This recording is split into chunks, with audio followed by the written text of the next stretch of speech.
Welcome back to another episode of Why It Works on What It Is. Today we're going to be delving into one of the most interesting cooking channels on YouTube. That's right, we're going to be discussing Binging with Babish. Binging with Babish is a cooking channel created by Andrew Ray that has rapidly grown over the past year and a half. There are currently several successful series on this channel, but today we're going to be focusing on the series that brought Andrew to the forefront of the internet, which is uniquely titled Binging with Babish. Each episode of Binging with Babish features Andrew recreating a dish or dishes from popular TV shows and movies, all in an effort to find out what on-screen food really tastes like. As per tradition on Why It Works, we're going to break down our explanation into three parts, which are as follows: the audio and visual design, Andrew's personality, and the mass appeal of the concept. To analyze the audio and visual design of this series, I'm going to start off by talking about the Binging with Babish introduction. Now, it's important to note that this opening segment has changed slightly over the course of the series. Currently, the introduction features a clip of the movie or TV show that the episode is focusing on in a small box with its title above it. All of this is then set above an enticing shot of the main ingredients being used in the recipe for that episode. Before this, the introduction featured Andrew working in the kitchen for a few seconds, then exiting the shot to reveal the title, all while the Frasier theme song, Tossed Salads and Scrambled Eggs, played. As you can see, both introductions are interesting and visually appealing. I prefer the newer one a bit because it seems a tiny bit cleaner, but I bring them both up because they exemplify the idea that Binging with Babish has had a high-quality audio and visual design from the get-go. This point also demonstrates that Andrew's not afraid to alter the design of the series in order to produce a better product.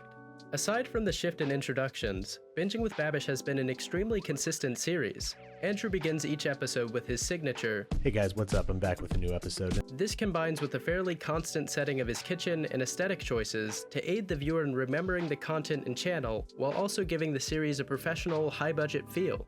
Continuing on the theme of consistency, one of the key reasons for the success of this series is the aesthetic that's present in the visual design of each episode. To fully deconstruct this aesthetic, I've broken down this section even further into another three categories, which are the cleanliness, the color, and the framing of the shots.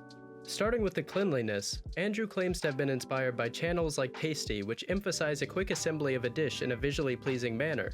Andrew emulates this by expertly crafting dishes with fresh pre-prepared ingredients and top-of-the-line cooking equipment, all in an impossibly orderly kitchen. For anyone who enjoys cooking, watching this clean and precise creation of a dish is an extremely satisfying experience, as it's a sort of romanticized version of the cooking process, which usually involves a lot more swearing and burning food.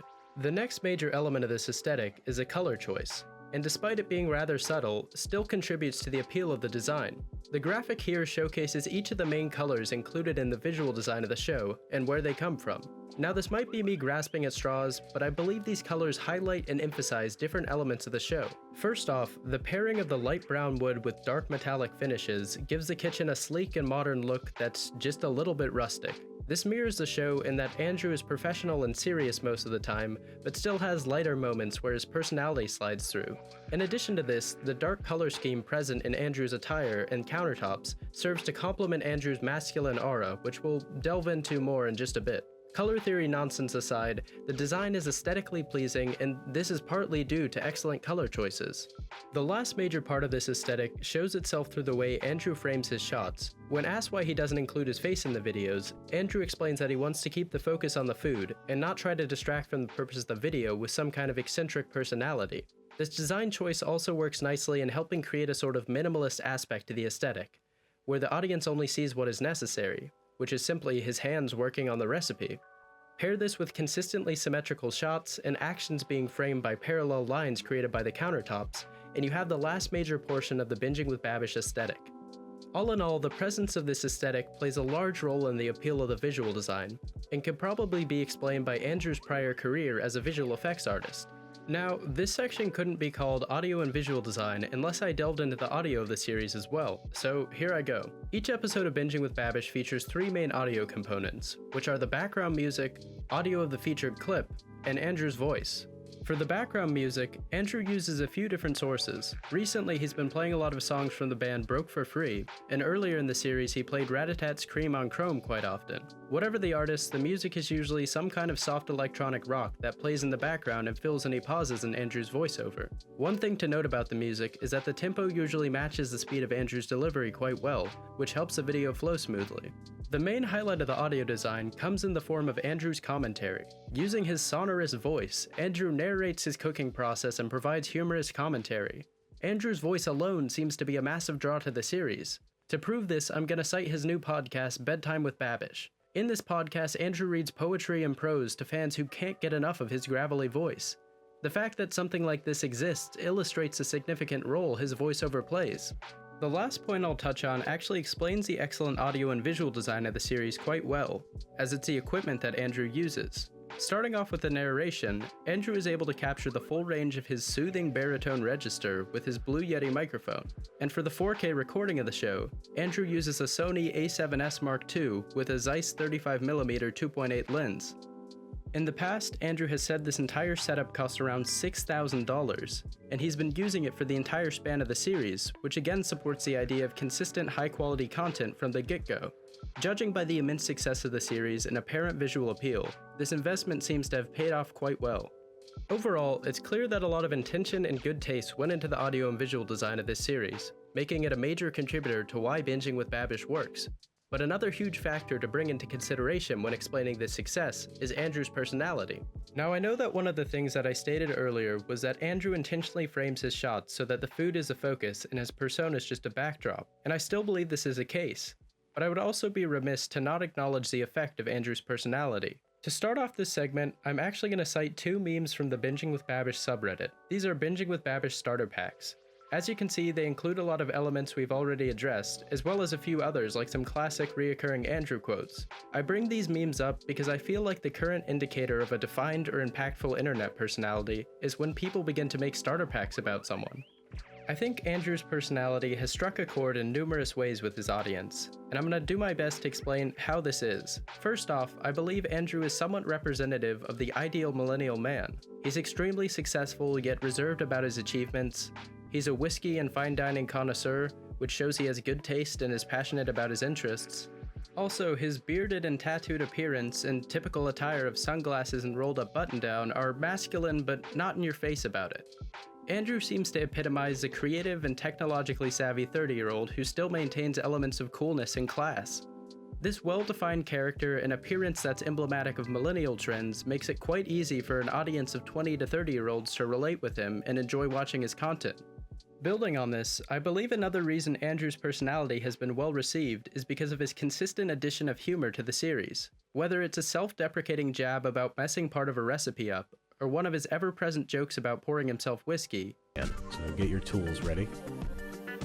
Andrew definitely sprinkles elements of his wit into every episode of the series, just adding another reason for people to enjoy his personality.